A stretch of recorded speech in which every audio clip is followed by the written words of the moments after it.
ایک ہوتی ہے انسان کی مجبوری، معذوری، عذر، ایک ہوتی ہے اس کی لاپرواہی۔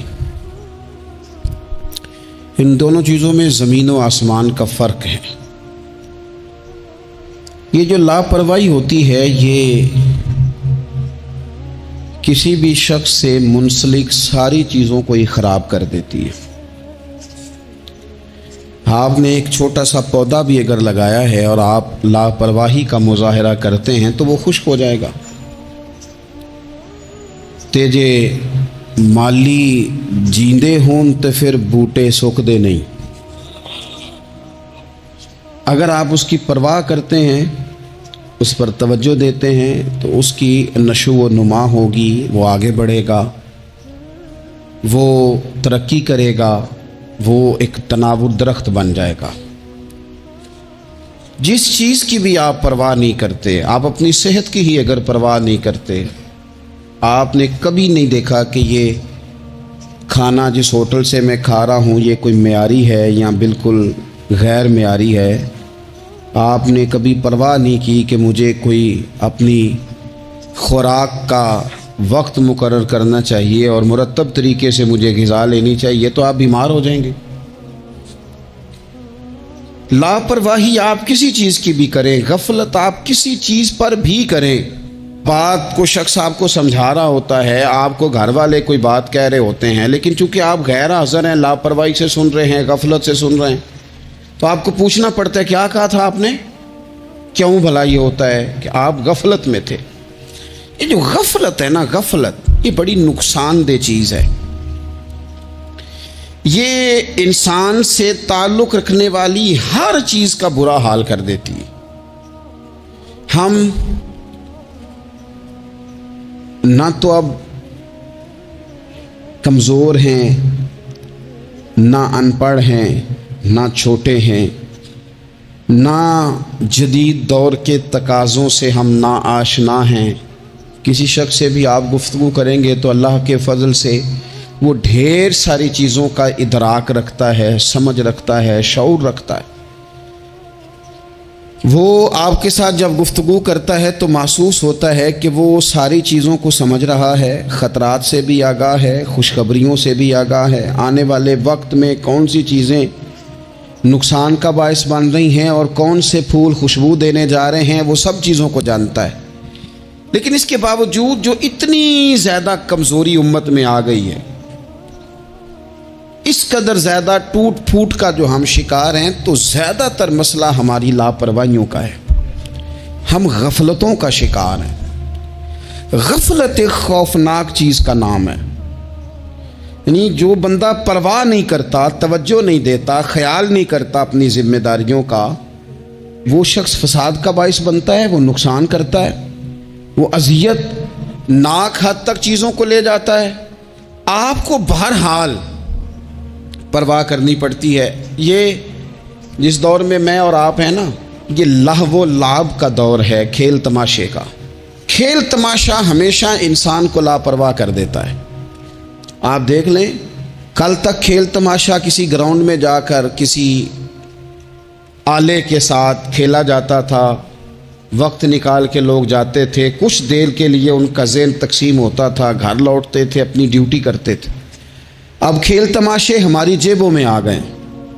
چھوٹا آدمی، بڑا آدمی، اس سے بڑا آدمی، وہ سب اس کھیل تماشے میں مبتلا ہیں، اور وہ مذاق کی کیفیت اتنی دور چلی گئی ہے۔ میں بڑی معذرت کے ساتھ یہ بات عرض کرنے لگا ہوں کہ بعض اوقات بڑے بھی اس چیز کا شکار ہو کر اس طرح کی بات کرتے ہیں کہ چھوٹے ادھر ادھر دیکھ رہے ہوتے ہیں کہ کیا اس کو یہ بات کرنی چاہیے تھی، لیکن چونکہ ساری رات ساری صبح لگ ہی اس کھیل تماشے میں گئی ہے، لہو و لعب میں گئی ہے، مزاج بن گیا ہے، قوم سنجیدہ نہیں رہی۔ آپ کسی شخص سے بھی بات کر رہے ہوتے ہیں تو وہ چاہتا ہے کہ کچھ دیر میں گپ شپ کروں، کھیل تماشا کروں، شغل مغل کروں، میں گزر جاؤں۔ سنجیدگی فکر، مزاج کا ٹھہراؤ۔ اور درویشوں نے تو شکوہ کیا ہے کہ عمر بیت گئی، لوگوں کی عمر بیت گئی، ہڈیاں کمبن، گوڈے کھڑکن، اڑ گیا لک تیرا۔ اجے بھی گناہ تو باز نام ہے، واہ واہ مرد دلیرا۔ میاں صاحب کہنے لگے یہاں تک تو پہنچ گیا ہے کہ ہڈیاں کمبن اور تیرے گوڈے کھڑکن تے اڑ گیا لک تیرا، اجے بھی گناہ تو باز نام ہے، او واہ واہ مرد دلیرا۔ وہ تو اتنا دلیر ہو گیا کہ جب تجھے چاہیے تھا کہ اب ہی تیرے ہاتھ میں استغفار کی تسبیح آتی، اب ہی تجھے سجدے کا ذوق ہوتا۔ ہم اتنے زیادہ غفلت کا شکار ہیں، آپ یقین کریں۔ دیکھو، معافی ہوتی ہے عذر کی، معافی ہوتی ہے معذوری کی، غفلتوں کی معافی۔ جب ہم اسکول میں پڑھتے تھے، مدرسے میں پڑھتے تھے، تو جس بچے کا پتہ چل جاتا تھا نا یہ بیمار تھا، اسے مارنی پڑتی تھی۔ جس کا پتہ چل جاتا تھا نا کہ اس کے گھر میں کوئی پریشانی آ گئی تھی، اسے مارنی پڑتی تھی۔ غصہ دلانے والی بات یہ ہوتی تھی کہ گھر والے کہتے تھے کہ ہم نے تو بھیجا تھا، صبح تیار کر کے بیگ دے کے اس کو روانہ کیا تھا، اور جب پتہ چلتا تھا نا کہ یہ آیا نہیں، وہاں بیٹھ کر وقت گزارا، وہاں بیٹھ کر وقت گزارا۔ اب یہ وہ مسئلہ تھا کہ استاد اس پر یوں ہوتا تھا کہ جس طرح وہ پورے جلال میں آ گئے۔ اس بات نے انہیں اتنا غصہ دلا، وہ تو بیٹھا رہا، جان بوجھ کے نہیں آیا۔ اس کو شدید مار پڑتی تھی۔ جب ہم بڑے ہوئے، کتاب و سنت کو دیکھا تو کچھ چیزیں عجیب سی سمجھ میں آئیں۔ سیاستہ میں حدیث موجود ہے کہ صحابہ کرام علیہم رضوان فرماتے ہیں کہ ایک جنگ کا موقع تھا، تو وہ رستے بڑے سخت تھے، دشوار گزار گھاٹیاں تھیں، بڑی مشکل سے ہم نے وہ راہیں طے کی۔ ہمیں لگا کہ اس جہاد پر ہمیں بہت اجر ملے گا، اور پھر ہمارے دلوں میں یہ بھی خیال آتا تھا کہ فلاں فلاں فلاں فلاں تو صحابی آئے نہیں، وہ تو گھر میں رہے۔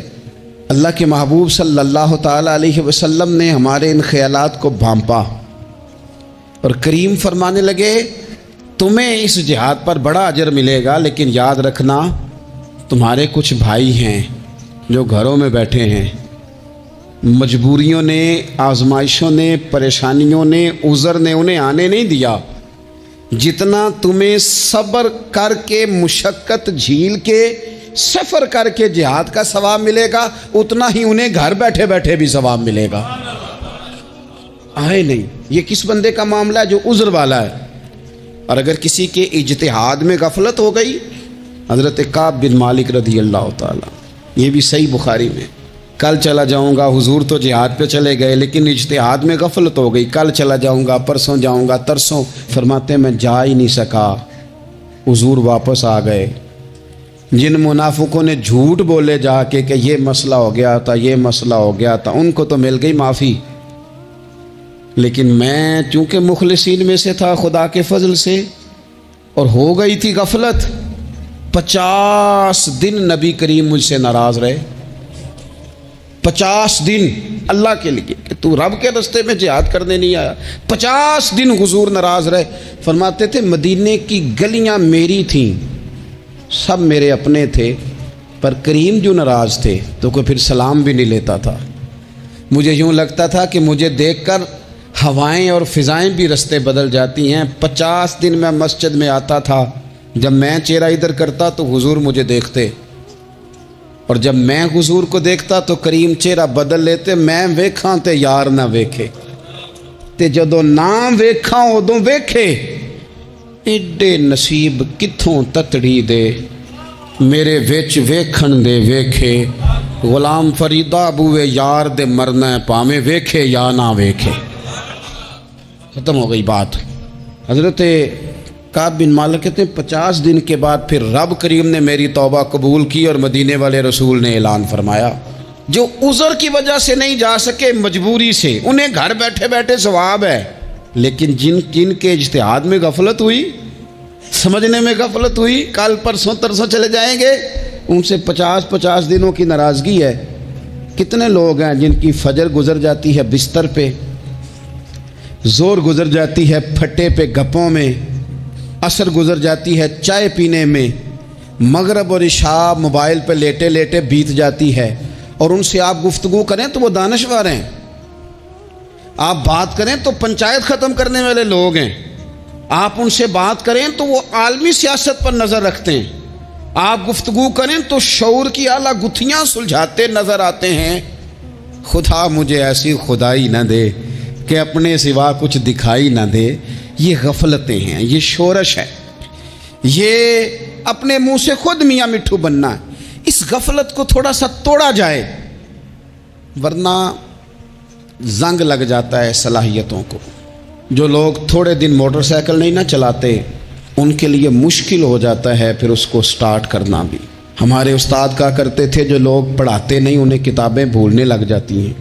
جو لوگ کوئی کام کرتے نہیں پھر وہ آہستہ آہستہ وہ زنگ آلود ہو جاتا ہے. وہ کہتے ہیں اب نہیں ہو سکتا تم سے، اب مشکل ہے. سجنوں، دوستوں، بزرگوں، بھائیوں، جو لوگ شروع میں عبادتوں کے عادی نہیں ہوتے، وقت ضائع کرتے ہیں، بڑھاپے میں دل کرتا ہے توبہ ہو جائے لیکن اپنے ماتھے کو سجدے کی عادت ہی نہیں ڈالی.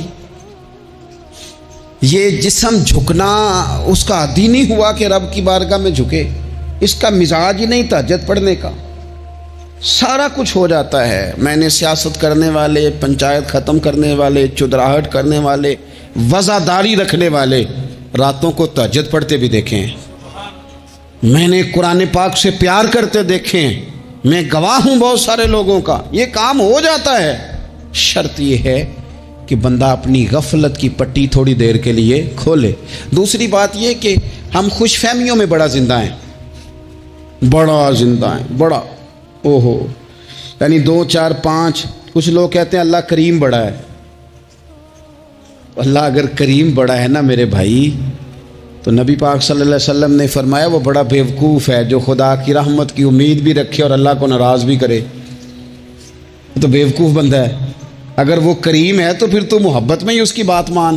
بات تو پھر بھی نہیں مان رہا. کچھ لوگ کہتے ہیں نبی پاک صلی اللہ تعالیٰ علیہ وآلہ وسلم شفاعت کریں گے. بھئی ہمارا تو سہارا ہی اس بات پہ ہے، حضور سفارش کریں گے. پر نبی پاک نے درجنوں جگہوں کہا ہے جو میرے طریقے پہ نہ چلے فلیس منا، مجھ سے نہیں. حضور نے فرمایا جو بڑے کی توقیر نہ کرے، چھوٹے پہ رحم نہ کرے، وہ مجھ سے نہیں. فرمایا جو ملاوٹ کرے وہ ہم میں سے. تو یہ جسے بھی تو یاد رکھو نا، شفاعت کی بات انکار نہیں، حضور گناہگاروں کی ہی کریں گے. لیکن یہ حضور نے جو ہمیں اسباق پڑھائے یہ کس لیے پڑھائے؟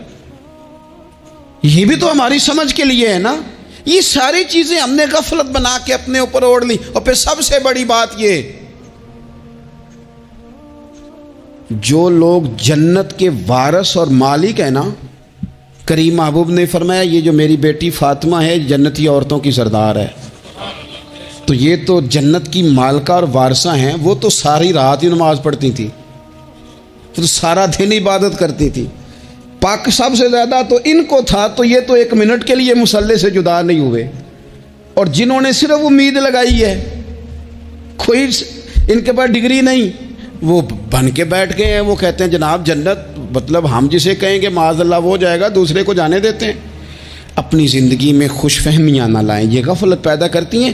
غفلت بڑی خطرناک چیز کا نام ہے. جب بندہ غافل ہو جاتا ہے، میں آپ سے ایک بات عرض کروں، حضرت عبداللہ ابن مسعود فرماتے ہیں کہ مومن رائی کے دانے کے برابر غلطی ہو جائے تو اسے لگتا ہے میرے سر پہ پہاڑ کھڑا ہے.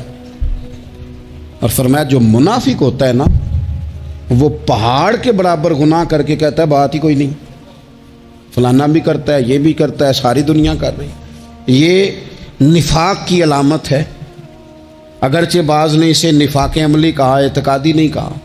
عزیز دوست، جب آپ چھوٹی گناہ چھوٹی غلطی کرتے ہیں تو پھر وہ چھوٹی چھوٹی غلطیاں پہاڑ بنتی ہیں، چھوٹی چھوٹی.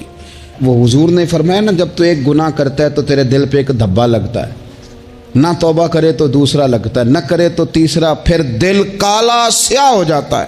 چھوٹی چھوٹی غفلتیں بڑی غفلتوں کو جنم دیتی ہیں. چھوٹی چھوٹی کمزوریاں بڑی کمزوریوں کو لے کے آتی ہیں. اسی طرح بخاری مسلم میں حدیث ہے، نبی پاک صلی اللہ تعالیٰ علیہ وسلم نے فرمایا کچھ لوگ کھلم کھلا گناہ کریں گے قیامت کے قریب. اعلانیہ، کیا رسول اللہ صلی اللہ علیہ وسلم وہ کس طرح؟ تو حضور فرماتے ہیں انہوں نے رات کو غلطی کی تھی، رب نے ان کی غلطی پر پردہ ڈال دیا. انہوں نے سویرے اٹھ کے خود لوگوں کو بتانا شروع کیا، اور دیکھا میں نے رات یہ کیا معاذ اللہ. فرمایا جب انہوں نے اللہ کے پردے کو کھولا تو پھر رب نے بھی ان کا پردہ کھول دیا.